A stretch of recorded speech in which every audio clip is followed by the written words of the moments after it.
இருக்கிற அத்தனை தண்ணியையும் ஒண்ணு சேர்த்தா கூட கப்பலை மூழ்கடிக்க முடியாது.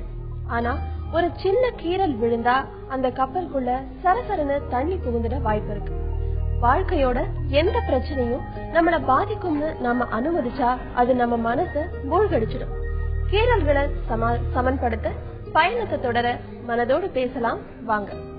தொடர்பு கொள்ள 0443063299 044304227777. இன்னைக்கு நம்மளோட மனதோடு பேசலாம்ல டாக்டர் மோகன்ராஜ் மற்றும் மனநல ஆலோசகர் ஷீலா வந்திருக்காங்க. ரொம்ப மகிழ்ச்சி டாக்டர் நீங்க நிகழ்ச்சிக்கு வந்ததுக்கு. நம்ம கூட மதுரையில இருந்து ரம்யா தொடர்புல இருக்காங்க. வணக்கம் ரம்யா. வணக்கம் மேடம். சொல்லுங்க ரம்யா. மேடம், ஒரு வருஷமா என் வீட்டுக்காரு ஒரு பெண்ணோட தொடர்புல இருந்தாங்க மேம். யாரு சொல்லி நான் நம்பவே இல்லை. அதுக்கப்புறம் அத தெரிஞ்ச உடனே நான் வந்து விட்டுட்டேன், அந்த பாக்கத்தை விட்டுட்டேன்னு சொன்னாங்க. அதுக்கப்புறமும் எனக்கு தெரியாம பேசிக்கிட்டே தான் இருந்திருக்காங்க. சரி. அதுக்கப்புறம் கொஞ்சம் நாங்க வந்து வியாபாரம் பண்ணிக்கிட்டு இருந்தோம். எனக்கு கடை திடுப்புன்னு எனக்கு கடை நடத்த இஷ்டம் இல்ல, டென்ஷனா இருக்கு, நடுக்கமா இருக்குது. அந்த பொண்ணு வர போக கடை பக்கம் வர போக இருக்கப்ப டென்ஷனா இருக்குன்னாங்க. ஒரு தடவை வந்து ஓடி போயிட்டு திரும்ப 2 நாள்ல வந்தாரு. மூணாவது தடவை போனவரு 25 நாளா இருந்து இன்னும் வரவே இல்லை. அவரோட மனநிலைமை இப்ப எப்படி இருக்கும்? எனக்கும் என் பிள்ளைக்கும் ரொம்ப இதனால மன உளைச்சலா இருக்குது. நாங்க என்ன பண்ணணும்? உங்களுக்கு திருமணமாயி எவ்வளவு வருடங்கள் ஆகுது ரம்யா? 14 years madam. சரி, இத பத்தி நம்ம கேட்கலாம் ரம்யா. டாக்டர், இவங்க ரம்யாவுடைய இந்த பிரச்சனைக்கு கணவர் இன்னொருத்தர் கூட போயிட்டாருங்கிறாங்கம்மா. அம்மா, அந்த மாதிரி உங்களுக்கு உங்க கூட வாழறதுக்கு இல்லாம இன்னொருத்தர் கூட போறவர் கூட இருக்கணுமா இல்லையாங்கிறத நீங்க முடிவு செய்யணுமா. அதுக்கு பல காரணங்கள் இருக்கலாம். நீங்க கூட இருக்கணும்னு நினைச்சீங்கன்னா சில காரணங்கள் இருக்கலாம். இல்ல இந்த மாதிரி பண்றவரை நம்ப முடியாது, இனிமே இந்த மாதிரி ஃபெய்த்ஃபுல்லா இல்லாதவங்க கூட இருக்க வேண்டாம்னு நினைச்சீங்கன்னா அதுக்கு சில நீங்க லாயர் பார்த்து சில இதெல்லாம் செய்யணும். கூட இருக்கணும்னு நினைச்சீங்கன்னா அவரை கூப்பிட்டு பேசுங்க. நான் கூட இருக்கணும்னு நினைக்கிறேன், ஆனா நீங்க செய்யற விஷயங்கள் எனக்கு பிடிக்கல அப்படிங்கறத பேசி 2 பேருமா அந்த பழக்கத்தை அவர் விட்டாதான் உங்களால நல்லா இருக்க முடியும். இல்ல தொடர்ந்து பிரச்சனைகள் ஏற்பட்டுட்டே தான் இருக்கும். நீங்க தான் இப்ப முடிவு பண்ணணும், கூட இருக்கிறதா இல்ல பிரிஞ்சு போறதாங்கிறது. ரம்யா, டாக்டர் சொன்ன மாதிரி உங்க கணவர் கூட இருக்கிற ரிலேஷன்ஷிப்பை நீங்க கண்டினியூ பண்ணணுமா இல்ல வேண்டாமா அப்படிங்கறத நீங்க யோசிச்சு நல்ல முடிவா எடுங்க. அடுத்ததா நம்ம கூட மதுரையில இருந்து பிரபாகரன் தொடர்புல இருக்காரு. வணக்கம் பிரபாகரன். வணக்கம் மேடம். சொல்லுங்க பிரபாகரன், நீங்க எதை பகிர்ந்துக்க போறீங்க? ஒண்ணுல மேடம், சின்ன வயசு ஒரு 14 வயசுல இருந்து சரி அம்மா அப்பா வந்து வீட்டுல சண்டை ஊதிட்டு இப்படி இருக்கும் பார்த்தோம்னா அதை பார்த்து வந்து மன உளைச்சல் அதிகமா இருந்துச்சு. சரிங்க. அது வந்து இப்ப வயசு வந்து 26 வயசு ஆச்சு. சரி. இப்போ 2 வருஷமா வந்து ட்ரீட்மெண்ட் எடுத்திருந்தேன். சரிங்க. டாக்டர் யூஆஸ் சொல்லி ஒரு டேப்லெட் கொடுத்துருந்தாப்ல. சரி. அத மாத்திரை வந்து சின்ன வயசுல எங்க அப்பா மாத்திரை அதிகமா சாப்பிட்டாரு. நான் வந்து அதை சாப்பிட்டா எனக்கு பிடிக்காது, மாத்திரை பிடிக்காது. சரிங்க. அது ட்ரீட்மெண்ட் எடுத்துக்கே இருக்கும்போது இதனால ரொம்ப ஏதாவது வந்துருமோ நினைச்சுக்கிட்டு இருந்தேன். சரி. சரி வந்தா என்ன ஒன்னும் பிரச்சனை இல்லைன்னு அப்புறம் வேலையில கான்சன்ட்ரேட் பண்ணி வேலையில 4 பேர்த்த பார்த்துட்டு வேலையில கான்சன்ட்ரேட் பண்ண சொல்லுங்க பிரபாகரன்.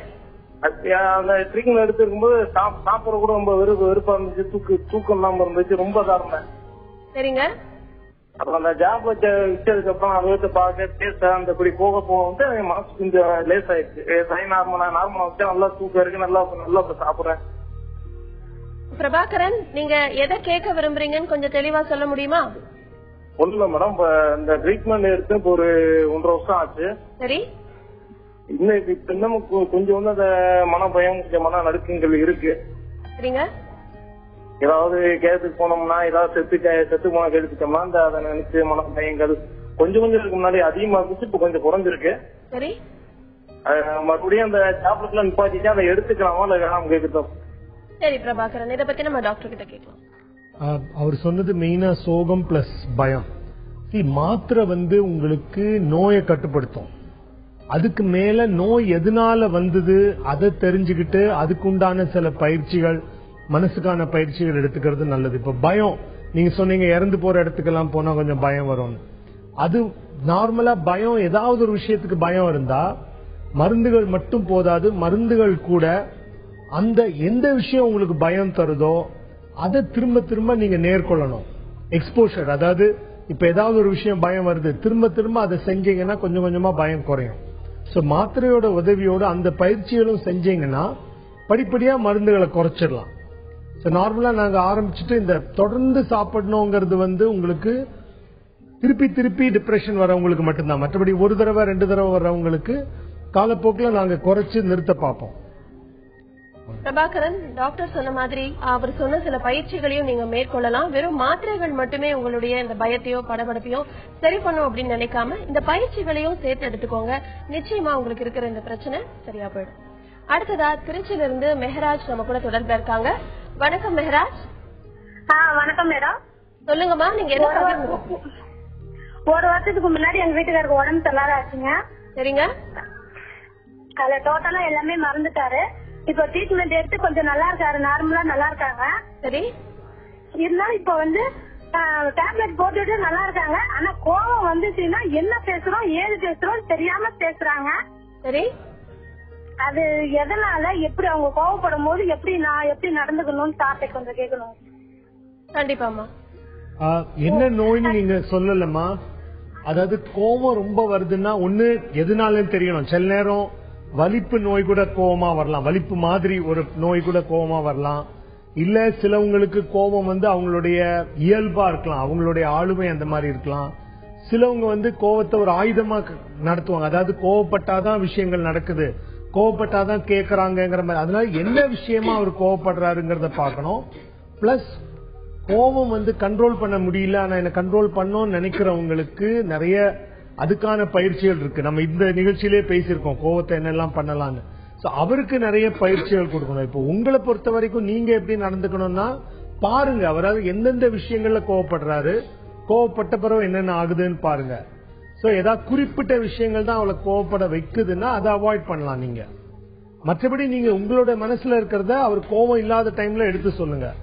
நீங்க கோவப்படுறது எனக்கு இந்தந்த வகையில என்ன பாதிக்குது, குழந்தைங்களை பாதிக்குதுங்கிறத கோவம் இல்லாத நேரத்துல எடுத்து சொன்னீங்கன்னா அவரும் மாறணுங்கிற ஆசை அவருக்கு வரும். டாக்டர் சொன்ன மாதிரி உங்க கணவர்கிட்ட நீங்க பேசுங்க. அவர் கோவம் இல்லாத சமயத்துல அவர் இந்த விஷயங்களுக்காக கோவப்படுறீங்க, இதெல்லாம் நீங்க மாத்திக்கோங்க அப்படின்னு சொல்லி பாருங்க. அவர் மாறுறதுக்கான வாய்ப்பு இருக்கு. அடுத்ததா நம்ம கூட திருப்பூர்ல இருந்து சுதா தொடர்புல இருக்காங்க. வணக்கம் சுதா. சொல்லுங்க. வணக்கம் மேடம். சொல்லுங்க சுதா, நீங்க எதை பகிர்ந்துக்க போறீங்க? எனக்கு கல்யாணமே 5 வருஷம் ஆச்சுங்க மேடம். சரிமா, சொல்லுங்க சுதா. அவனுக்கு 3 வயசு ஆச்சு. சரி. எனக்கு என் பையனும் ரொம்ப பிடிக்கும், ரொம்ப அவன் மேல பாசம் இருக்கு. சில நேரத்துல அவன் நான் சொல்றது எது கேக்குறது இல்ல. அது அந்த சமயத்துல நான் அவனுக்கு ரொம்ப கோவப்பட்டுக்கிறேன், ரொம்ப அடிச்சிருவேன். நீங்களாமா? நீங்க ரொம்ப கோபப்படுறீங்களா? நான் ரொம்ப கோவப்படுறேன், அடிச்சிருவேன். இதனால என் பையன் நீ எடுத்துருவானோ கொஞ்ச நேரம் எனக்கு பயமா இருக்கு. சொல்லுங்கம்மா. அதனால என் பையனை வெறுத்துருவானோன்னு பயமா இருக்கு. அதை பத்தி டாக்டர் கேட்கணும். கோவம் அதிகமா வருது, என் பையனை கேட்காது போகுது. சரி சுதா, இத பத்தி நம்ம கேட்கலாம். ஷீலா, சுதாவோட இந்த பிரச்சனைக்கு எதுக்கு பயப்படுறாங்க தெரியல. சின்ன பையனா 3 வயசுனா சிலது கொஞ்சம் ரொம்ப ஆக்டிவா தாமா இருக்கும். சில பசங்க ஆக்டிவா இருந்தாதான் நார்மல். என்ன ரொம்ப அடிபட்டுக்காம அவங்க விளையாடுறாங்களா மட்டும் தூரக்கேந்து பாத்துக்கோங்க. அவங்க டல் ஆயிட்டானா அவங்க அப்நார்மல் அர்த்தம், அவங்களுக்கு ஏதோ உடம்பு சரியில்லைன்னு அர்த்தம். அதை என்ஜாய் பண்ண கத்துக்கோங்க. அந்த பையனை வெளியில ஈவினிங் வெளியில பார்க் அது மாதிரி நீங்க வீட்டுல இருக்கீங்கன்னா வெளியில கூட்டிட்டு போங்க.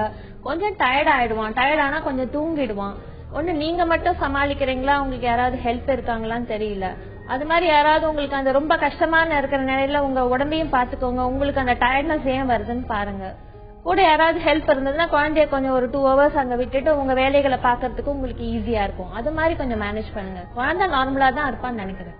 சார், இப்போ சாதாரண ஒரு விஷயத்தை கூட ஒருவேளை மனதளவுல பாதிக்கப்பட்டிருக்காங்களா அப்படின்ற மாதிரி டவுட்ஸ் வருது இல்ல சில பேருக்கு. இப்போ முன்னாடி வந்த காலர் கூட சொன்னாங்க, என் குழந்தை இந்த மாதிரி இருக்கா, எனக்கு கோவம் வந்துருது அந்த மாதிரி. சோ அவங்க எதனால அந்த மாதிரி இமிடியேட்டா அந்த மாதிரி ஒரு தாட்டுக்கு போயிடுறாங்க? அதாவது உங்களுக்கு இல்ல, ஃபர்ஸ்ட் ஆஃப் ஆல் கோவம் ஏன் வருதுன்னு பாத்தீங்கன்னா சில நேரம் கோவம் வந்து அந்த குழந்தை செய்யற விஷயமா இருக்காது. உங்களுக்கு நார்மலா கோவம் ரொம்ப எப்ப வரும்னா ஒரு த்ரெஷோல்ட் இருக்கு எல்லாருக்கும், ஒரு எல்லை வரைக்கும் எல்லாம் பொறுத்துப்போம், அதுக்கப்புறம் கோவம் வரும். சோ இந்த அன்றாட வாழ்க்கையில இருக்கிற சின்ன சின்ன துன்பங்கள், சின்ன சின்ன பிரச்சனைகள், அதெல்லாம் வந்து ஃப்ரஸ்ட்ரேஷன், அந்த ஒரு ஃப்ரஸ்ட்ரேஷன் ஆகி கொஞ்சம் கொஞ்சமா ஆகி ஒரு அளவுக்கு மேல வரும்போது, இப்போ வேற ஏதாவது விஷயத்த மனசுல போட்டு குழப்பிட்டு இருக்கும்போது குழந்தை ஏதாவது பண்ணும்போது அவங்களோட எல்லையை தாண்டும் போது கோவத்தை காட்டுறாங்க. பட் அதுல என்னன்னா, குழந்தைய அடிக்கிறதுனால, நான் அடிக்கிறேன் என்ன பண்றதுன்னு கேட்டாங்க. குழந்தைய அடிக்கும் போது என்ன ஆகுதுன்னா, குழந்தைக்கு 2-3 விஷயங்கள் நடக்கும். ஒண்ணு, ஏன் அடி விழுதுன்னே தெரியாது, அது மனசை பாதிக்கும். அதாவது நான் எதுவுமே பண்ணல, நார்மலா தப்பு பண்ணேன், அடிச்சாங்க, தப்பு பண்ணாம இருக்கலாம், எதுவும் பண்ணாம இருக்கும்போது அடிக்கிறாங்க, நான் என்ன பண்ணணும்னு. 2வது விஷயம், குழந்தைக்கு இன்னொரு லெசன் என்னன்னா, அம்மா கிட்ட யாரா கேட்பாங்க ஏன் குழந்தைய அடிக்கிறேன்னா, தப்பு பண்ணா அடிச்சேன் அப்படின்னா, குழந்தைக்கு பாடம் என்னன்னா, யாரா தப்பு பண்ணா நம்மளும் அடிக்கலாம். சோ இந்த அடி வாங்குற குழந்தைங்க வந்து பிற்காலத்துல பள்ளிகள்ல இவங்க அடிக்கிற குழந்தைங்களா மாறுவாங்க. சோ அது ஒரு பெரிய பிரச்சனை இருக்கு. இன்னொன்னு, காரணமே இல்லாம அடிக்கும்போது அவங்களுக்கு என்ன பண்ணணும்னு தெரியாது, என்ன செஞ்சா அடி வாங்காம தப்பிக்கலாங்கிறது குழந்தைங்களுக்கு தெரியாத போது அது நிறைய பிரச்சனைகளை ஏற்படுத்தும். சோ இந்த அம்மாவுடைய கோபம் எதனால, அதை கண்டுபிடிச்சு, பிளஸ் இது வந்து அவங்களுடைய தவறான வருத்தம் கிடையாது, நிஜமான வருத்தம். ஏன் கோவப்படுறேங்கிறத தெரிஞ்சுக்கிட்டு அதை மாத்தினாங்கன்னா, இப்போ பக்கத்துல இருக்கிறது குழந்தைனால குழந்தை மேல காட்டுறாங்க, இல்லன்னா வேற யார் மேல காட்டிருப்பாங்க. சோ அதை அவங்க புரிஞ்சுக்கிட்டு அதை சரி பண்ணா நல்லது. கண்டிப்பா டாக்டர். அடுத்ததா திருப்பூர்ல இருந்து விஜய் நம்ம கூட தொடர்புல இருக்காரு. வணக்கம் விஜய். வணக்கம் மேடம். சொல்லுங்க விஜய், நீங்க எதை பகிர்ந்துக்க போறீங்க? டாக்டர் பேசுங்க. பேசுங்க விஜய். சார் வணக்கம் சார். வணக்கங்க சார். நான் எனக்கு 28 வயசு ஆச்சு சார். சரி. Unmarried sir. தூக்கமே சரியா வரமாட்டேங்குது சார். சரி. அதுக்காக இந்த ஒரு மனநல டாக்டரை பார்த்து சிட்டாலின் 10 mg, நியூரோலா 2 mg அப்படின்னு சொல்லிட்டு 2 டேப்லெட் சாப்பிட்டு இருக்கேன் சார். சரி. இது கண்டினியூவா அந்த தூங்குறதுக்காக சாப்பிடுறது சரியா என்னன்ட்டு குழப்பமா இருக்கு சார். சரி. இப்போ தூக்கம் வராம இருக்கிறது காரணங்கள் பாத்தீங்கன்னா, பல நோய்களாலையும் தூக்கம் வராம இருக்கலாம். மனசோர்வுனால தூக்கம் வராம இருக்கலாம், பயம் பதட்டம்னால தூக்கம் வராம இருக்கலாம், மனசிதைவு, அந்த மாதிரி பல நோய்களால வராம இருக்கலாம், அது ஒண்ணு. இல்ல உடம்பு உபாதை, வலினால தூக்கம் வராம இருக்கலாம், இல்ல மூச்சு விடுறதுல கஷ்டம், மூச்சடைப்புனால தூக்கம் வராம இருக்கலாம். அந்த மாதிரி காரணங்களால இருந்தா எந்த நோயினால தூக்கம் வரலையோ அதை நம்ம சரி பண்ணணும். சிலவங்களுக்கு வேற நோயே இல்லாம வெறும் தூக்கம் பிரச்சனை இருந்ததுன்னா அதுக்கு நிறைய வழிகள் இருக்கு. அதாவது நாங்க வந்து இந்த ஸ்லீப் ஹைஜீன் சொல்லுவோம், அதாவது தூக்கம் பற்றின சுகாதாரம்னு அதை டிரான்ஸ்லேட் பண்ணலாம். அதாவது எப்படின்னா, டெய்லி ஒரு சரியான நேரத்துல தூங்க போறது, அதாவது ஒரு நாளைக்கு 12, ஒரு நாள் 10, ஒரு நாள் அப்படி இல்லாம ஒரே சீரா ஒரே நேரத்துல தூங்க போறது. அப்புறம் தூங்கறதுக்கு ஒரு 4 மணி நேரம் முன்னாடி காஃபி, டீ அவாய்ட் பண்ணணும். ஏன்னா அதுல வந்து உங்களுக்கு ஸ்டிமுலன்ட் இருக்கு. நம்ம பரிசு நேரத்துல எல்லாம் டீ குடிக்கிறது அதனாலதான். அதை அவாய்ட் பண்ணலாம். தூங்கறதுக்கு ஒரு 2 மணி நேரத்துக்கு முன்னாடி ஸ்கிரீன் ஆக்டிவிட்டி, அதாவது டிவி, கம்ப்யூட்டர், மொபைல், அதெல்லாம் கொஞ்சம் அவாய்ட் பண்ணாலும் நல்லது. ஏன்னா அதுவும் வந்து ஸ்டிமுலேட் பண்ணும். தூங்கறதுக்கு முன்னாடி குளிக்கிறது நல்லது, வேர்வையே இல்லாம இருந்தா அதுவும் கொஞ்சம் உதவும். உங்களுடைய அறை வந்து சத்தம் இல்லாம, ரொம்ப குளிராவும் ரொம்ப சூடாவும் இல்லாம இருந்தா நல்லது. பிளஸ் இன்னொன்னு வந்து சாயங்காலம் உடற்பயிற்சி, தினம் உடற்பயிற்சி இருந்தா கூட தூக்கம் நல்லா வரும். அதே மாதிரி இது எல்லாமே பண்ணலாம். நீங்க காலையில எழுந்திருக்கிறதும் ஒரே நேரம் வச்சுக்கோங்க, அதாவது எவ்வளவு லேட்டா படுத்தாலும் ஒரு பர்டிகுலர் நேரம். இன்னொன்னு என்ன பண்ணலாம்னா, நீங்க சப்போஸ் உங்களுக்கு 5 மணி நேரம் தான் தூக்கம் வருதுன்னா 5 மணி நேரம் இருந்தா போதும் படுக்கையில. 5 மணி நேரத்துல எழுந்துருங்க. அப்புறம் கொஞ்சம் தூக்கம் ஜாஸ்தி வந்தா டைமை இன்க்ரீஸ் பண்ணுங்க. தூக்கம் வராம இருக்கும்போது படுக்கையில படுத்துட்டு கடிகாரத்தையே பார்த்துட்டு இருக்கிறத விட, தூக்கம் வரலையா எழுந்து பக்கத்துல உட்காந்து ஒரு புஸ்தகம் படிங்க. நிறைய பேர் என்ன பண்ணுவாங்க, தூக்கம் வரல டிவி பார்ப்பாங்க. டிவி வந்து உங்களுக்கு அந்த சீன் திரும்ப திரும்ப மாறதுனால உங்களுக்கு அது ரொம்ப விழிப்புணர்ச்சி ஏற்படுத்தும். புஸ்தகம் அப்படி இல்லை, நீங்க பாட்டுக்கு அந்த கதையோடு ஒன்றுறீங்க, படிக்கும் போது அப்படியே கொஞ்சம் கொஞ்சமா தூக்கம் வரும். இதெல்லாம் முயற்சி பண்ணி பாருங்க. இதுவும் மீறி உங்களுக்கு வரலன்னா நார்மலா தூக்க மாத்திரைகள் கொடுத்துட்டு கொஞ்சம் கொஞ்சமா குறைப்போம். நான் சொன்ன மாதிரி இதெல்லாம் வந்து வெறும் தூக்கம் ப்ராப்ளம் இருக்கிறவங்களுக்கு. வேற ஏதாவது நோயினால இருந்தா அந்த நோயை ட்ரீட் பண்ணணும். விஜய், டாக்டர் சொன்ன மாதிரி உங்களுக்கு என்ன பிரச்சனைனால இப்ப தூக்கம் வராம இருக்குது அப்படிங்கறத நீங்க மருத்துவர்கிட்ட போய் பார்க்கலாம். அதுக்கு முன்னாடி அவர் சொன்ன வழிமுறைகளை நீங்க ஃபாலோ பண்ணி பார்க்கலாம். அடுத்ததா நம்ம கூட வேலூர்ல இருந்து கார்த்திக் தொடர்புல இருக்காரு. வணக்கம் கார்த்திக். வணக்கம் கார்த்திக். அடுத்ததா பாண்டிச்சேரியில இருந்து கௌசல்யா நம்ம கூட தொடர்புல இருக்காங்க. வணக்கம் கௌசல்யா. வணக்கம் மேடம். சொல்லுங்க கௌசல்யா, நீங்க எதை பகிர்ந்துக்க போறீங்க? மேம், கொஞ்சம் எங்களுக்கு ஃபேமிலி ப்ராப்ளம்னால ஹஸ்பண்டும் நாங்களும் பிரிஞ்சிருக்கோம். சரி. எனக்கு 2 பசங்க, நான் தான் பசங்களை பாத்துக்கிறேன். சரிங்க. எனக்கு கொஞ்சம் ஒர்க் ப்ரெஷர், பசங்க பண்றது எல்லாம் சேர்த்து ஓவரா டென்ஷன் ஆகுது. பசங்களோட எல்லாரும் ஒரு மாதிரி க்ளோஸா ஃப்ரெண்ட்லி மாதிரி பழக முடியல. சரிம்மா. எடுத்துட்டாலும் அடிக்கிறது, அந்த மாதிரி என்னோட டென்ஷன்லாம் அவங்க கிட்ட தான் காட்ட வேண்டியதா இருக்கு. வெளியில ஷேர் பண்ணிக்கிறதுக்கும் ஃப்ரெண்ட்ஷிப் கூட அந்த அளவா யார்ட்டையும் பழக மாட்டேன் நானு. சரிங்கம்மா. நான் எப்படி என்ன மைண்ட கண்ட்ரோல் பண்ணிக்கிறது, கோபத்தை எப்படி குறைக்கிறதுன்னு டாக்டர் பேசுவேன். கண்டிப்பாமா கேட்கலாம். ஷீலா, அவங்க கோபத்தை எப்படி குறைக்கிறதுன்னு கேட்கலாம். பேர் என்ன சொன்னாங்க? கௌசல்யா. கௌசல்யா. கௌசல்யா, இதை வந்து நீங்க 2 குழந்தை வச்சிட்டு இருக்கீங்க. இது நார்மல் ப்ராப்ளம் தாமா. உங்களுக்கு ஹஸ்பண்டும் இல்லைன்னா நீங்க தனியா எல்லாத்தையும் மேனேஜ் பண்றதுனால கோபம் வருது. பசங்க 2 பேரும் ஸ்கூலுக்கு போறாங்களா? போறாங்க மேம். பெரியவன் 9th போறான், சின்னவன் 4th படிக்கிறான் மேம். ஓகே. நீங்க 9th படிக்கிற பையன் இருக்கிறதுனால கொஞ்சம் நீங்க ஒரு விதத்துல அவங்களுக்காக கொஞ்சம் கோவத்தை கண்ட்ரோல் பண்ணணும். ஏன்னா நெக்ஸ்ட் இயர் பப்ளிக் எக்ஸாமினேஷன். நீங்க என்ன பண்ணுவீங்க, உங்க கோவத்தை வந்து அவன் படிக்கும் போது படி படி படி படி மார்க் வாங்கணும், இந்த இதுலயே அவனை வந்து ப்ரெஷரைஸ் பண்ணிட்டு இருப்பீங்க. அந்த குழந்தை வந்து அகாடமிக்காவும் படிப்புலயும் கொஞ்சம் அதனால கம்மி ஆயிடும். நீங்க என்ன பண்ணலாம், அந்த பசங்க 2 பேரும் ஸ்கூலுக்கு போன அப்புறமா உங்க வீட்டு வேலைகள்லாம் கொஞ்சம் சுருக்கமா முடிச்சுட்டு வீட்டு பக்கத்துல ஏதாவது ஒரு ஆக்டிவிட்டி வச்சுக்கோங்க. வெளியில போயிட்டு வாங்க. நீங்க ரொம்ப பேசாதனால இன்ட்ரோவேட்டா இருப்பீங்கன்னு நினைக்கிறேன். வெளியில வந்து ஓபன் அவுட் பண்ணி ஷேர் பண்ணாலே உங்க பிரச்சனைகள் பாதி தீர்ந்துரும். ஈவினிங் அவங்க வரதுக்கு முன்னாடி அவங்களோட வேலைகள்லாம் என்ன பண்ணணும் பிளான் பண்ணுங்க. உங்க ஹெல்த்தை பாத்துக்கோங்க.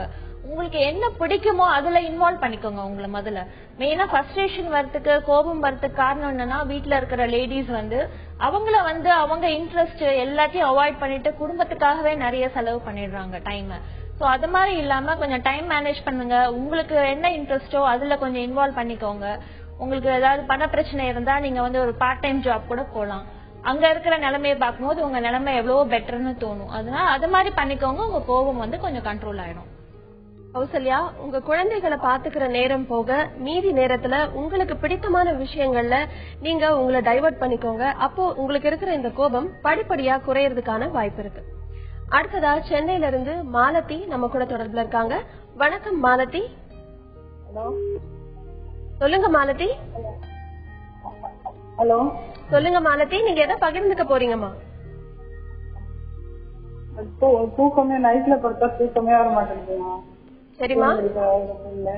ரொம்ப மனசு வந்து கஷ்டமாவே இருக்கு. என் கணவர் வரை இறந்துட்டாங்க. சரிங்க. ஒரு மாதிரி உச்சமாவே மனநிலையில இருக்கிறேன் நான். அதே ஒரு சூழ்நிலை, அதே ஒரு இதாகவும் இருக்கு. ஒரு மன விட்டு அழுவுறதுக்கு கூட முடிய மாட்டேங்குது என்னால. சரிங்க. என்ன எதனால என்னன்னு தெரியல. எந்த மனத்தை பார்த்தாலும் ஆனா இது பட மாட்டேங்குது. தண்ணீர் வர மாட்டேங்குது. எனக்கு என்ன எதனால அதுன்னு தெரியல. நீங்க இதுக்காக டாக்டர் பாத்தீங்களாமா? இல்லம்மா, பாக்கலையா. பாக்கலீங்களா? சரி, டாக்டர் இதுக்கு என்ன ஆலோசனை வழங்குறாங்கன்னு நம்ம கேட்கலாம். அவங்க சொல்றது கேட்கும்போது மன சோர்வு மாதிரிதான் இருக்கு, டிப்ரெஷன் மாதிரி. அதாவது உங்களுக்கு தூக்கத்துக்கு நான் இப்ப முந்தின அழைப்பாளர் சொன்னதுக்கு உண்டான விஷயங்கள். மற்றபடி உங்களுக்கு மன சோர்வுக்கு வந்து நீங்க ஒரு மனநல மருத்துவர் பாத்தீங்கன்னா தேவைப்பட்டா அதுக்கு என்ன மருந்து கொடுக்கணும்னு சொல்லுவாரு. அது தவிர பொதுவா என்னென்ன பண்ணலாம்னா, நீங்க சந்தோஷமா இருக்கிறதுக்கு நான் என்னெல்லாம் செய்யலாம் பாருங்க. உங்களுக்கு பிடிச்ச ஏதாவது கைத்தொழில் ஏதாவது பண்ண முடிஞ்சா பண்ணுங்க. வரையறதோ இல்ல நூல்ல ஏதாவது பண்றதோ அந்த மாதிரி செய்யலாம். புஸ்தகங்கள் பிடிக்கும்னா புஸ்தகங்கள் படிக்க ஆரம்பிங்க. அந்த மாதிரி உங்களுக்கு சின்ன சின்ன சந்தோஷங்கள் கொடுக்கற விஷயங்கள்லாம் பண்ணுங்க. அதாவது 10 நிமிஷம் சந்தோஷம் கொடுத்தா கூட பரவாயில்ல, அதெல்லாம் பண்ண ஆரம்பிங்க. அதையும் மீறி இருக்குதுன்னா உங்களுக்கு நிச்சயமா சில மாத்திரைகள் தேவைப்படும் மனசோர்வு இருக்குன்னா. வணக்கம் பிரபு. வணக்கம் ராஜி. சொல்லுங்க பிரபு, நீங்க எதை பகிர்ந்துக்க போறீங்க? எனக்கு எங்க சொத்து மேட்டருக்காக ஏமாத்திட்டாங்க ஒரு ரியல் எஸ்டேட் அதிபர். சரி. தினமும் பூஞ்சி ஏந்தோடனே காலங்காத்தால வந்து ஒரு 4 பேரை கொலை பண்ற மாதிரியே கனவு வருது. சரிங்க. அது எப்படி கொஞ்சம் மன அழுத்தத்துல இருக்கிறேன். அதுக்காக ஏன்னா அவங்க என்னை ஏமாத்திட்டாங்க. டாக்டர் ஆர்டிஓ விவோ 1 வருஷமா என்கொயரி போடுறேன்னு சொல்லிட்டு வர வச்சு அந்த டாக்டர் முத்துசாமின்னு ஒருத்தர் இப்ப மாஸ்டர் ஆகி போயிட்டாங்க. சரி. இப்ப புதுசா வந்துக்கிற ஆர்டர் என்ன பண்றாரு, அவங்க மேல கேஸ் ஃபைல் பண்ணுங்க அப்படின்னு சொல்லிக்கிறாரு. சரிங்க. அது தினமும் அவங்க தூங்கி ஏந்தா கனவு ஒரு மாதிரியா வருது, அவங்க எதுவுமே பண்ண முடியலையே அப்படின்னு. இதுக்கு இந்த கனவு எதனால வருது, இதுக்கு என்ன பண்ணணும்னு கேக்குறீங்களா பிரபு? மன அழுத்தத்துல ரைட்டா கொஞ்சம் மன அழுத்தத்துக்கு ஆளாயிட்டேன் நானு, அதை சொல்றேன் நான். சரிங்க டாக்டர். அதாவது கனவு மட்டும் இல்ல, உங்களுக்கு நினைவு நேரத்திலையும் இந்த எண்ணங்கள் வருதுங்கிறது தெரியுது. இதுல ஒன்னும் தப்பு இல்ல. உங்களுக்கு ஒருத்தங்க உங்க ஏமாத்திட்டாங்கன்னு நினைக்கிறீங்க, அவங்க மேல உங்களுக்கு அளவு கடந்த கோபம், அவங்களை கொல்லலாம்னு தோன்றதுல தப்பு கிடையாது. ஆனா அது அந்த எண்ணத்தை நீங்க என்ன செய்யறீங்கிறத பொறுத்து இருக்கு. நான் என்ன சஜஸ்ட் பண்ணுவேன்னா, உங்க கோவத்தை நீங்க சேனலைஸ் பண்ணலாம். அதாவது கோவத்தை அவங்க கிட்டயோ இல்ல வேற எங்கேயோ காட்டாம யாருக்கும் பாதிப்பு இல்லாத அளவுல கோவத்தை சேனலைஸ் பண்ணலாம். அதாவது நீங்க அவங்களுக்கு எழுதுற மாதிரி எழுதி என்னென்ன கோபம் இருக்கோ எல்லாத்தையும் எழுதலாம். எழுதிட்டு உங்களுக்கு கோபம் தணிஞ்சதுக்கு அப்புறம் அதை படிச்சு பாருங்க. ரொம்ப காட்டமா இருக்கு, நல்லா இல்லைன்னா கிழிச்சு போட்டுருங்க. அது கொஞ்சம் கோவத்தை கொஞ்சம் வடிகாலா அமையும். இன்னொன்னு, நீங்க இந்த ஜிம்ல எல்லாம் பாத்திருப்பீங்க, பஞ்ச் பேக் குத்துறது, அந்த குத்து சண்டை வீரர்கள் பண்ணுவாங்க. அது பண்ணாலும் கொஞ்சம் கோபம் குறையும் உங்களுக்கு. அப்படி இல்ல பஞ்ச் பேக் இல்லைன்னா 2-3 தலானிய ஒரு தூண்லயோ இல்ல கீழே வச்சுட்டு அதை ஒரு பெட்ஷீட்ல சுத்திட்டு நல்லா அதை 4 குத்து குத்துனீங்கன்னா உங்களுக்கு கொஞ்சம் கோபம் குறையும். இது கோவத்தை வடிகால் மூலமா யாருக்கும் பாதிப்பு இல்லாம வெளியேற்றுற விஷயங்கள். இதெல்லாம் நீங்க ஃபாலோ பண்ணலாம். இல்ல நீங்க ஷட்டில் காக், டென்னிஸ் அந்த மாதிரி விளையாடுறதா இருந்தா அடிச்சு விளையாடுற விளையாட்டு, அதுல கொஞ்சம் கோவத்தை நீங்க கொஞ்சம் வெளியேற்ற முடியும். இந்த மாதிரி விஷயங்கள் மூலமா கோவத்தை வெளியேற்றுங்க. அது இல்லாம நீங்க தார்மீக முறையில நீங்க போய் ஒரு கோர்ட்டுக்கு போறது, அவங்க மேல வழக்கு பதிவு பண்றதெல்லாம் பண்ணிட்டு இருக்கீங்க. அதெல்லாம் தொடர்ந்து செய்யுங்க. நீங்க இப்ப செய்ய வேண்டியது, அது ஒரு பக்கம் போட்டும், காலையில பல் தேய்க்கிற மாதிரி சாப்பிடுற மாதிரி கோர்ட் வேலை ஒரு பக்கம் போயிட்டு இருக்கட்டும். என் வாழ்க்கையும் நான் பார்க்கணும், இதையே நினைச்சுக்காம அது ஒரு அரை மணி நேரம் ஒரு நாளைக்கு பண்ணிட்டு மத்த நேரம் என்னோட வேலையை பாக்குறேன்னு பாருங்க. உங்க முழு வாழ்க்கையே இது ஆக்கிரமிக்காம பாத்துக்கோங்க. பிரபு, உங்களுடைய கோபங்களுடைய வெளிப்பாடாதான் உங்களுக்கு இந்த மாதிரியான கனவுகள் வருது. டாக்டர் சொன்ன மாதிரியான வழிமுறைகளை நீங்க ஃபாலோ பண்ணி பார்க்கலாம். உங்களுக்கு இருக்கிற கோபம் உங்களை விட்டு கொஞ்சம் கொஞ்சமா படிப்படியா குறையறதுக்கான வாய்ப்பு இருக்கு. அடுத்ததா திருப்பூர்ல இருந்து ஜெயபிரகாஷ் நம்ம கூட தொடர்புல இருக்காரு. வணக்கம் ஜெயபிரகாஷ். வணக்கம் மேடம். சொல்லுங்க ஜெயபிரகாஷ், நீங்க எதை பகிர்ந்துக்க போறீங்க? மேடம், பேசிக்கலி எனக்கு தாழ்வு மனப்பான்மை ரொம்ப அதிகமா இருக்கு மேடம். சரிங்க. சின்ன வயசுல இருந்து அப்பா இல்லாம வளர்ந்துட்டேன். சரிங்க. எனக்கு எப்பவுமே என்ன சொல்றது, மத்தவங்க என்ன நினைப்பாங்களோ, இல்ல மத்தவங்க இப்படி இருக்காங்க அப்படி இருக்காங்க, நம்ம இப்படி பண்ணா மத்தவங்க அப்படி நினைச்சிருவாங்களோ அப்படின்னு மத்தவங்க பத்தி யோசிக்க தோணுது. தாழ்வு மனப்பான்மை ரொம்ப இருக்கு மேடம் எனக்கு. இப்ப உங்களுக்கு என்ன வயசாகுது ஜெயபிரகாஷ்? எனக்கு 23 மேடம். சரிங்க. இந்த தாழ்வு மனப்பான்மையில இருந்து எப்படி வெளியே வருதுன்னு கேட்க விரும்புறீங்க இல்லையா? ஆமா. ஷீலா, ஜெயபிரகாஷோட. ஜெயபிரகாஷ், இது சின்ன வயசுல இருந்தே இருக்கு சொல்றீங்க. இது உங்க அப்பாவோட மறைவுக்கு அப்புறமா வந்திருக்கும். உங்களோட சின்ன சின்ன விஷயங்களை சின்னதுல இருந்து யாரும் என்கரேஜ் பண்ணிருக்க மாட்டாங்க, தட்டி கொடுத்து நல்லா பண்ணு அது மாதிரி எல்லாம். சோ எப்படி படிக்கிறீங்கன்னு தெரியல, அதுல நல்லா ஸ்கோர் பண்றீங்களா? கிடையாது, அதனால மத்தவங்க இப்படி நினைப்பாங்க அப்படி நினைப்பாங்க கொஞ்சம் ஒரு மாதிரி இருக்கு. இனிமே நீங்க என்ன பண்ணலாம்னா, இவ்வளவு நாள் அது நல்லா நிறைய டெவலப் ஆயிருக்கு. உங்களோட டீனேஜ் ஃபுல்லா நீங்க நிறைய கஷ்டப்பட்டிருப்பீங்க. இனிமே நீங்க சேர்த்துக்கிற ஃப்ரெண்ட்ஸ உங்களை நல்லா என்கரேஜிங் ஃப்ரெண்ட்ஸா சேர்த்துக்கோங்க. நீ இது நல்லா பண்ணல, உங்களை டிஸ்கரேஜிங்கா பண்ற ஃப்ரெண்ட்ஸ் எல்லாம் கொஞ்சம் விட்டுடுங்க, அதை தள்ளி வச்சிடுங்க முதல்ல. அதுக்கப்புறம் பாத்தீங்கன்னா சின்ன சின்ன விஷயங்கள், சின்ன கோல் வச்சுக்கோங்க. அதுக்குள்ள முயற்சியை பண்ணுங்க. முயற்சி பண்ணி அந்த கோலை நீங்க சாதிச்சிட்டீங்கன்னா உங்களே தட்டி கொடுத்துக்கோங்க. சபாஷ் நல்லா பண்ணிருக்கேன் அப்படின்னு நீங்களே செல்ஃப் என்கரேஜ்மெண்ட் பண்ணிக்கோங்க. அது மாதிரி ஒரு சின்ன சின்ன விஷயம் பண்ணும்போது உங்களோட தாழ்வு நிலை கண்டிப்பா சரியா போயிடும். ஜெயபிரகாஷ், ஷீலா சொன்ன மாதிரியான விஷயங்களை நீங்க ஃபாலோ பண்ணலாம். உங்க கூட உங்களை என்கரேஜ் பண்ற விஷயங்களை நீங்க வச்சுக்கோங்க. இந்த தாழ்வு மனப்பான்மை உங்களை விட்டு போயிடும். அடுத்ததா கிருஷ்ணகிரியில இருந்து மணி நம்ம கூட தொடர்புல இருக்காரு. வணக்கம் மணி. சொல்லுங்க மணி. சொல்லுங்க மணி. சொல்லுங்க சார். சொல்லுங்க சார், மணி சொல்லுங்க சார்.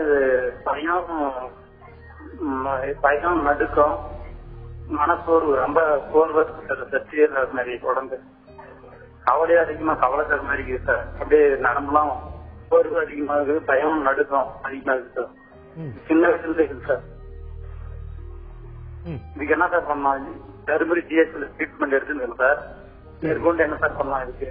சரி, அதாவது உங்களுக்கு இந்த கை கால் நடுக்கம் எல்லாம் சொன்னீங்க இல்லையா, இதுக்கு காரணம் என்னன்னா பயம் வரும்போது சாதாரணமா நம்ம பயம் எப்போ பழைய காலத்துல இருந்தே பல ஆயிரக்கணக்கான வருஷத்துல இருந்தே பயம் வரும்போது நம்ம உடம்புல அட்ரினலின் ஒண்ணு ஜாஸ்தி ஆகும். அது என்ன பண்ணும்னா நம்மள ஆபத்துல இருந்து காப்பாத்துறதுக்கு உதவும். அட்ரினலினோட வேலை என்ன பண்ணும்னா ஹார்ட்டை வேகமா அடிக்க வைக்கும். ஏன்னா உங்களுக்கு சீக்கிரம் ரத்தம் எல்லா இடத்துக்கும் போனோம், மூச்சு வேகமா வாங்கும், எல்லா இடத்துக்கும் ஆக்சிஜன் போனோம், கை கால் மசில்ஸ் எல்லாம் டைட் ஆயிடும். டைட் ஆகும்போது உங்களுக்கு ரொம்ப நேரம் டைட்டா இருக்க முடியாததுனால ஆல்டர்னேட் மசில் 2 சைடு உள்ளதும் அப்பப்ப ரிலாக்ஸ் ஆகும்போது தான் உங்களுக்கு நடுக்கம் வருது. சோ இந்த நடுக்கம் வருது, மூச்சு வாங்குறது, ஹார்ட் வேகமா அடிக்கிறது, வேர்வை எல்லாமே அட்ரினலின் ஜாஸ்தியா இருக்கிறதுனால வரக்கூடியது. இதுக்கு நீங்க ட்ரீட்மெண்ட் எடுத்துட்டு இருக்கீங்க சொல்றீங்க, மருந்தெல்லாம் எடுத்துட்டு இருக்கீங்க. அது கூட உங்களுக்கு ரிலாக்ஸேஷன் பயிற்சிகள் அது கொஞ்சம் சொல்லி தருவாங்க. அதுல முக்கியமான ஒரு ரிலாக்ஸேஷன் பயிற்சி எல்லா இடத்துலயும் கிடைக்கக்கூடியது யோகா. யோகால அந்த மூச்சு பயிற்சி சொல்லி தருவாங்க இல்லையா, மெதுவா மூச்சு விடுறது. அது எதனால அப்படின்னா உங்களுக்கு மெதுவா மூச்சு விடுவோம். நம்மளால ஹார்ட் ரேட்டை கண்ட்ரோல் பண்ண முடியாது, மசில் டோனை கண்ட்ரோல் பண்ண முடியாது, ஆனா மூச்சை கண்ட்ரோல் பண்ணலாம். சோ உங்களுக்கு மூச்சை மெதுவா விடும்போது கொஞ்சம் மெதுவா விடுற மூச்சும் ஹை அட்ரினலினும் ஒத்து போகாது. சோ உங்களுக்கு மெதுவா மூச்சு விடும்போது அட்ரினலினோட லெவல் தானா குறையும் போது உங்களுக்கு மற்ற பதட்டங்கள் குறையும். சோ நீங்க மூச்சு பயிற்சி கத்துக்கலாம். அது எங்க வேணாலும் யோகா கத்து கொடுப்பாங்க. அது இல்லாம மனநல மையங்கள்ல நீங்க கேட்டீங்கன்னா அது யோகா மாதிரியே பல பயிற்சிகள் இருக்கு. ஒண்ணு மசில் ரிலாக்ஸ் பண்றது, ஜேக்கப் சென்ஸ் சொல்லுவோம், மசில்ஸ் கண்ட்ராக்ட் பண்ணி ரிலாக்ஸ் பண்றது. அந்த மாதிரி சில பயிற்சியெல்லாம் அவங்க சொல்லி கொடுப்பாங்க. சோ அந்த மருந்துகள் கூட இந்த பயிற்சிகளும் நீங்க செய்யலாம். மணி டாக்டர் சொன்ன மாதிரி இப்போ நீங்க உங்களுக்கு இருக்கிற இந்த படபடப்பு பயத்துக்கு மருந்து மாத்திரைகள் எடுத்துக்கிட்டு இருக்கீங்க. அதை தாண்டி சில மூச்சு பயிற்சிகளையும் செய்து பாருங்க. அடுத்ததா சென்னையில இருந்து மலர் நம்ம கூட தொடர்புல இருக்காங்க. வணக்கம் மலர். வணக்கம் மேடம். சொல்லுங்க மலர், நீங்க எதை பகிர்ந்துக்க போறீங்க? மேடம் இப்போ எனக்கு மேரேஜ் ஆகி ஒரு 18 மாசம் ஆகுதுங்க மேடம். சரிங்க. நான் நல்ல பிசினஸ் பண்ணிட்டு இருக்கேன். எங்க வீட்டுக்கார் அவரும் பிசினஸ் பண்றாரு. ஆனா வந்ததுல இருந்து கல்யாணம் ஆகி போனதுல இருந்து கடன் சொல்லி இன்னைய வரைக்கும் 6 லட்சம் ரூபாய் நான் கொடுத்திருக்கேன் மேடம். இப்ப பாத்தீங்கன்னா நான் ரொம்ப வயசு கடந்துதான் நான் கல்யாணம் பண்ணிருக்கேன். இப்ப என்ன ஆச்சுன்னா திடீர்னு அவருக்கு இன்னும் நிறைய ப்ராப்ளம் கடன்றதுனால அவர் ஊரை விட்டு ஓடி போயிட்டாரு.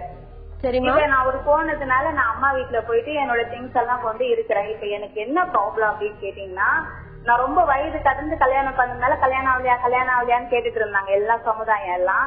இப்ப வந்துட்ட பிறகு என்ன ஆச்சுன்னா என்ன வாழலையான்றாங்க மேடம். அது எனக்கு ரொம்ப உறுத்தலா இருக்கு. நான் எந்த தப்பும் பண்ணல. நான் இன்னை வரைக்கும் அவ கூட சாட்டிஸ்பேக்ஷனோட வாழணும் தான் நான் நினைக்கிறேன். ஒரு சிலர் என்ன சொல்றாங்க, அவர் திரும்பி வந்துருவாரு, நீ வாழு. இப்ப எனக்கு 36 ஏஜ் ஆகுதுமா, திரும்பி வருவாரு ஏத்துக்கோன்றாங்க. ஒரு சிலர் வேண்டாம், இப்படியே போயிடுச்சு, நீ உயிரோட வந்துட்டேன்னு சொல்லு அப்படின்றாங்க. எனக்கு என்ன முடிவு எடுக்குதுன்னு தெரியலைங்க மேடம். கண்டிப்பாமா, இதுக்கு என்ன ஆலோசனை வழங்குறாங்கன்னு நம்ம கேட்கலாம். ஷீலா, மலரோட. மலர், நீங்க அவர் பிரிஞ்சு போய் எவ்வளவு வருஷம் ஆச்சு? இப்பதான் ஒரு 10 நாள் ஆகுதுங்க மேடம் அவர் போயிட்டு. இது நீங்க தான் டிசைட் பண்ணணும், நீங்க அவரோட வாழணுமா வேண்டாமா. இது மத்தவங்களுக்கு எல்லாம் அவங்களோட உண்மையான பிரச்சனை என்னங்கிறது தெரியாது. மத்தவங்க சொல்லுவாங்க, நீ அதுக்கு தகுந்தப்பல நீங்க போய் சேர்ந்து வாழினா நீங்க தான் கஷ்டப்படுவீங்க. அப்புறமா நிறைய கடன் வேற வச்சுட்டு போயிருக்காருன்னு சொல்றீங்க.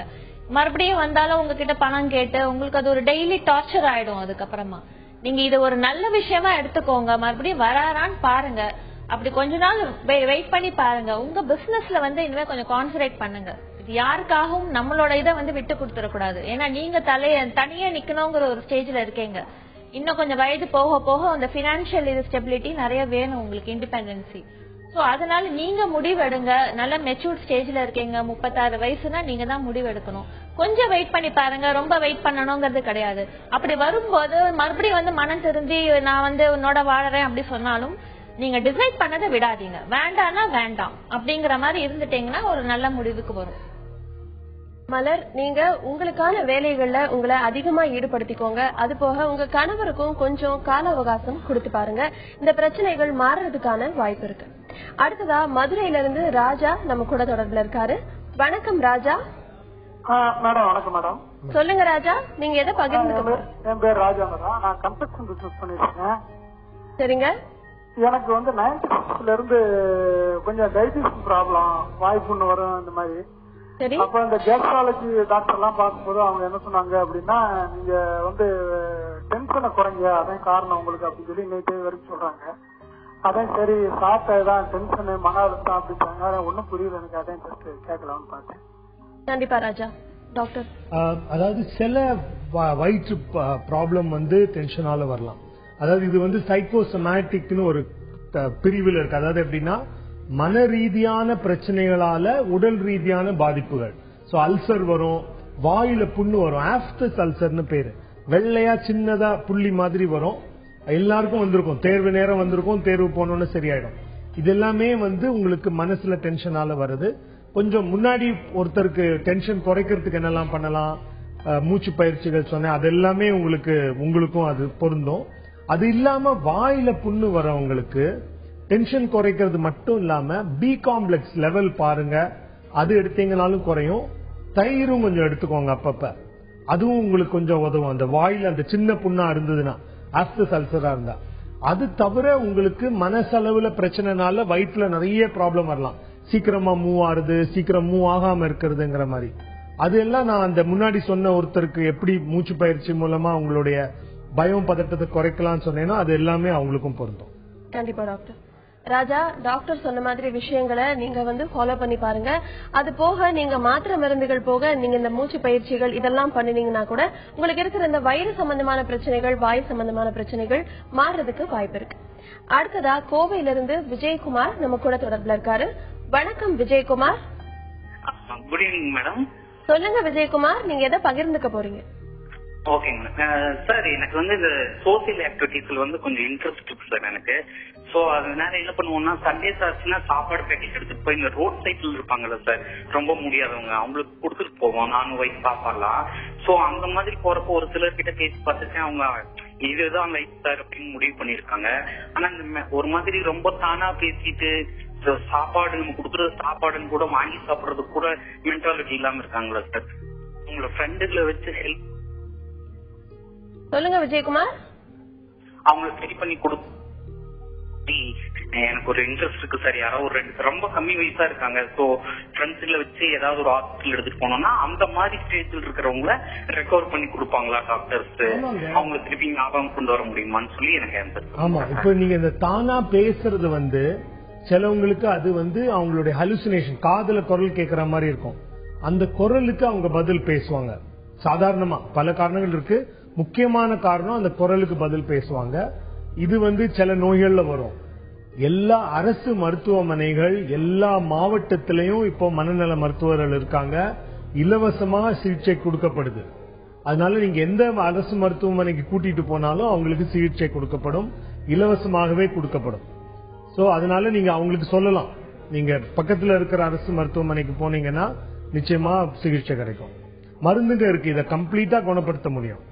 விஜயகுமார், நீங்க இந்த மாதிரி சமூக சேவையில ஈடுபட்டு ஒரு நல்ல காரியத்தை பண்ணிட்டு இருக்கீங்க. இப்ப டாக்டர் சொன்ன மாதிரி எல்லா மருத்துவமனையிலும் இலவசமாவே அவங்களுக்கான சிகிச்சைகள் இருக்கு. நீங்க அவங்க கிட்ட இதை தெரியப்படுத்தலாம்.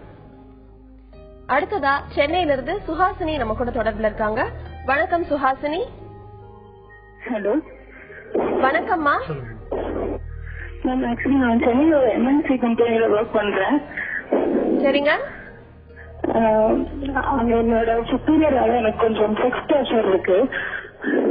இதனால என்னோட ஃபேமிலியில கான்சென்ட்ரேட் பண்ண முடியல. சொல்லுங்கம்மா. இதனால நான் நிறைய ப்ராப்ளம்ஸ் ஃபேஸ் பண்ணிட்டு இருக்கேன். இதுல இருந்து நான் எப்படி வெளியில வர்றதுன்னு தெரியல.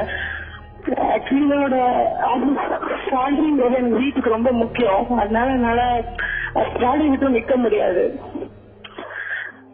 நான் இதுல இருந்து எப்படி வெளியே வர்றது, அட்லீஸ்ட் இந்த ப்ராப்ளத்தை எப்படி சால்வ் பண்ணிக்கிறது, எனக்குள்ளே நான் எப்படி அட்ஜஸ்ட் பண்ணிக்கிறதுன்னு எனக்கு கொஞ்சம் அட்வைஸ் வேணும். கண்டிப்பா சுஹாசினி, உங்களுடைய நிலைமை எங்களுக்கு புரியுது. இத பத்தி நம்ம ஷீலா கிட்ட கேட்கலாம். ஷீலா. சுஹாசினி, நீங்க வந்து ஒர்க்கிங் கண்டிஷன் வந்து அவரோட தனியா வேலை பண்ற மாதிரி இருந்ததுன்னா அதை அவாய்ட் பண்ணலாம். ஒன் திங், இன்னொன்னு வந்து உங்களுக்கு ஒரு ஹையர் அத்தாரிட்டி இருப்பாங்கல்ல, அவங்க கிட்ட சொல்லலாம். கொஞ்சம் அசர்ட்டிவா இருக்கணும். நீங்க பயந்து பேசுறீங்க, இது பயம் இல்லாத கொஞ்சம் வந்து ஃபேஸ் பண்ண கத்துக்கோங்க.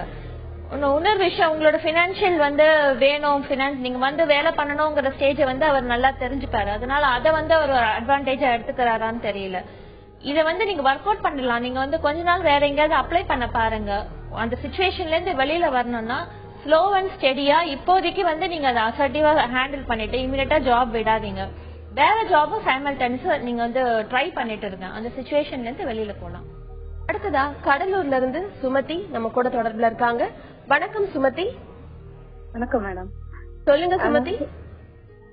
எனக்கு வந்து எந்த பிரச்சனையுமே இல்ல மேடம். இது வரைக்கும் நல்லா தான் இருந்தோம். சரி. ஆனா இப்போ ஒரு 6 மாசத்துக்கு முன்னாடி எங்க ஹஸ்பண்டோட போன் எடுத்து பார்த்தேன். சும்மா எப்பயும் போல நார்மலா பாக்குற மாதிரி தான் பார்த்தேன்.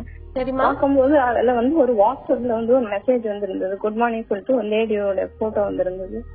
அந்த ஆனா ஒரிஜினலா பாத்தீங்கன்னா அந்த பொண்ணோட போட்டோ வந்து எனக்கு அந்த ஏற்கனவே தெரியும். சும்மா ஒரு லைட்டான ஒரு பழக்கம் உண்டு. ஆனா அது பழக்கம் உண்டுன்னு என் ஹஸ்பண்டுக்கு தெரியாது. அப்படி இருக்கும்போது சரி நான் பாத்துட்டு என் வீட்டுக்கு அவங்கள்ட்ட கேட்டேன், என்னங்க இது யாரு அப்படின்னு சும்மா எனக்கு தெரியாத மாதிரி கேட்கும்போது அவங்க சொன்னாங்க, இது வந்து சும்மா யாரோ ஒருத்தவங்க அனுப்பியிருக்காங்க, ஏதோ நான் அந்த பிக்சர் அந்த டெக்கரேட் வந்து நல்லா அழகா இருக்குன்னு சொல்லி வச்சிருக்கேன், வேற ஒண்ணும் இல்ல, இன்னும் நிறைய போட்டோ எல்லாம் அனுப்பியிருந்தாங்க, நான் வந்து டெலீட் பண்ணிட்டேன் அப்படின்னாங்க. அப்புறம் இன்னொரு நாள் பாத்தீங்கன்னா அதே வந்து அவங்க பையனுடைய பிக்சரோட சேர்ந்து ஒரு கன்ஸ்ட்ரக்ஷன்ல இருந்து ஒரு போட்டோ எடுத்து இன்னொருத்தவங்க அனுப்பியிருந்தாங்க. இது என்னதுங்க அப்படின்னு கேட்கும்போது அவங்க சொன்னாங்க, இந்த கன்ஸ்ட்ரக்ஷன் அந்த வேலைக்குரிய அந்த டிராயிங்குடைய போட்டோ தான் இது வந்து அவர் நான் சொன்னவர்கிட்ட வந்து அந்த வாட்ஸ்அப் வந்து வசதி உள்ள போன் இருக்கு, அதனால அவர் வந்து பக்கத்து தெருவுல வந்து இவங்க போன் இருந்தது அதை வந்து வாங்கி அனுப்பியிருக்காங்க அப்படின்னு சொல்றாங்க. ஆனா வந்து எனக்கு எது முன்னாலும் அது மனசுக்கு வந்து ரொம்ப கஷ்டமா இருந்தது. ஆனா அவங்க வந்து என்கிட்ட வந்து பேசினாங்க, அதெல்லாம் ஒண்ணுமே கிடையாது, நான் வந்து உன்னை வந்து சொன்னேன், நான் வந்து தப்பா ஒண்ணும் நான் வந்து நடக்கல அப்படின்னு சொல்லிட்டாங்க. இருந்தாலும் எனக்கு சரி அப்படின்னு சொல்லி அந்த விஷயத்த அதோட விட்டுட்டேன். அவங்க எவ்வளவு பிராங்கா பேசுறாங்களே அப்படின்னு சொல்லிட்டு. இருந்தாலும் எனக்கு என்னவோ அதில்ல, இப்ப அவங்க எது செஞ்சாலும் எனக்கு சந்தேகமாவே இருக்கு மேடம். சுமதி, நீங்க வருத்தப்படாதீங்க சுமதி, கவலைப்படாதீங்க. உங்களுடைய வருத்தம் என்னன்னு நிச்சயமா எங்களுக்கு புரியுது. டாக்டர் கிட்ட கேட்கலாம் இதுக்கு என்ன பண்ணலாம். அம்மா, முதல்ல நமக்கு தெரிய வேண்டியது இது உங்களுடைய சந்தேகம் மட்டுமா இல்ல ஏதாவது தொடர்பு இருக்குதாங்கிறது. அது நீங்க அவர்கிட்ட கொஞ்சம் பேசி தெரிஞ்சுக்கலாம். இல்ல 2 பேருமா ஒரு மருத்துவரையோ ஆலோசகரையோ பார்த்தா நல்லது. ஏன்னா உங்களுக்கு இந்த காலத்துல இது ரொம்ப நடக்குது. பிளஸ் தகவல் தொழில்நுட்பமும் அதுக்கு ரொம்ப உதவுது. உங்களுக்கு முன்ன மாதிரி யாருக்கும் தெரியாம எல்லாம் போய் தொடர்பு வச்சுக்க வேண்டியதில்லை, அங்க உங்க வீட்டுல இருந்தே பண்ணலாம். சோ இது இப்போ எங்க கிட்ட இந்த மாதிரி கணவனோ மனைவியோ வரும்போது சந்தேகம் வரும்போது ஒண்ணு வந்து ஒரு நோய் இருக்கு, சந்தேகப்படுற நோய், எதுவுமே காரணம் இல்லாம சந்தேகப்படுவாங்க, அது ஒரு பக்கம். இன்னொரு அது நோயின்னு நாங்க சொல்ல முடியாதுன்னா இன்னொரு பக்கம் ஆக்சுவலாவே நிறைய பேருக்கு கனெக்ஷன்ஸ் இருந்துட்டு இருக்குது. திருமண பந்தத்துல 3 பேருங்கிறது கொஞ்சம் பெரிய கூட்டம் தான் அது. 2 பேரால தான் இருக்க முடியும் திருமண பந்தத்துல. அப்படி அவருக்கு யார் மேலேயாவது ஒரு ரொம்ப பாசம் இல்ல ரொம்ப தொடர்பு இருக்குன்னா நீங்க உட்கார்ந்து பேசணும். பேசி இதை என்ன பண்றது, எப்படி இதை தீர்க்கிறது அப்படிங்கறத முடிவு பண்ணணும். அப்படி ஒண்ணு இருந்ததுன்னா அப்படி ஒரு பந்தம், அதுக்கு வந்து ஒரு மருத்துவரோ ஆலோசகரோ உங்களுக்கு உதவ முடியும். சுமதி, நீங்க உங்க கணவர்கிட்ட தெளிவா மனம் விட்டு பேசுங்க. அவருக்கு உண்மையிலேயே இந்த மாதிரி வேறொரு பெண் கூட தொடர்பு இருக்கா அப்படிங்கறது தெரிஞ்சுக்கோங்க. தெரிஞ்சுட்டு ஒரு மனநல ஆலோசகர்கிட்ட நீங்க 2 பேருமே போய் அணுகலாம். அடுத்ததா கோவையில இருந்து ரமேஷ் நம்ம கூட தொடர்புல இருக்காங்க. வணக்கம் ரமேஷ். Hello madam. சொல்லுங்க ரமேஷ். மேடம், நான் கோயம்புத்தூர்ல இருந்து பேசுறேங்க. சொல்லுங்க ரமேஷ். மேடம், நானும் வந்து மத்தவங்க குரூப் ஆஃப் பீப்புள்ஸ் கூட வந்து மிங்கிள் ஆக முடியல. ரமேஷ், நீங்க கொஞ்சம் சத்தமா பேச முடியுமா? Okay ma'am. என்னால வந்து குரூப் ஆஃப் பீப்புள்ஸ் கூட மிங்கிள் ஆக முடியல மேடம். சரிங்க. அவங்க கிட்ட எப்படி பேசுறதுன்னு தெரிய மாட்டேங்குது. சரி. ஆக்சுவலா வந்து என்னோட ஆம்பிஷன் வந்து பாத்தீங்கன்னா இந்தியன் ஆர்மில ஆபீசரா ஜாயின் பண்ணணும். சொல்லுங்க ரமேஷ். ஆக்சுவலா என்னோட ஆம்பிஷன் வந்து இந்தியன் ஆர்மில ஜாயின் பண்ணணும் ஆபீசரா. சரிங்க. இந்த மாதிரி இருந்தா நான் எப்படி ஜாயின் பண்ண முடியும்? அதனாலதான் அதை எப்படி இது பண்ண ரெக்டிஃபை பண்ண முடியும்னு சொல்லிட்டேன். சரி ரமேஷ். ஷீலா, இவங்களுடைய நீங்க உங்க தொழில அதை ஜாயின் பண்ணணும்னா கண்டிப்பா இதுல இருந்து நீங்க வெளியில வந்துதான் ஆகணும் ரமேஷ். ஆர்மியில போனோம் அப்படிங்கறீங்க, தைரியம் நிறைய வேணும். இத ஒரு நீங்க பிராக்டிஸா கொஞ்சம் கொஞ்சம் பண்ணலாம். ஒரு குரூப்பா இருக்கிற மாதிரி நினைச்சு நீங்க குரூப்பா வந்து பேசுறதுக்கு வந்து நீங்க தனியா கண்ணாடி பார்த்து பேசி பழக்கலாம். நீங்களா இன்வால்வ் பண்ணிக்கோங்க. முதல்ல யாராவது நீங்களா போய் வழியில பாத்தீங்கன்னா சிரிச்சு பேசுங்க. ஒரு குரூப் இதுல டிஸ்கஷன்ஸ்ல உட்கார்ந்து பேசணும் அப்படின்னு நீங்களா ஒரு இனிஷியேட்டிவ் எடுங்க. இல்ல தெரப்பி மூலமா யாராவது ஒரு சைக்காலஜிஸ்ட் கிட்ட போனீங்கன்னா அவங்க குரூப் டிஸ்கஷன்ஸ் மாதிரி வச்சு ஒரு டாபிக் கொடுத்து பேச சொல்லுவாங்க. அந்த டாபிக்கு நீங்க ப்ரிப்பேர் பண்ணிட்டு போலாம். இனிஷியலா கொஞ்சம் கஷ்டமா இருக்கும், ஸ்டேஜ் பை ஸ்டேஜ் வந்து உங்களுக்கு சரியா போயிடும். பட் அதை வந்து டெவலப் பண்ணிக்கோங்க, அப்பதான் ஆர்மியில சேர்றதுக்கு உங்களுக்கு ரொம்ப வசதியா இருக்கும். ரமேஷ், ஷீலா சொன்ன மாதிரியான சில வழிமுறைகளை நீங்க முயற்சி செஞ்சு பாருங்க.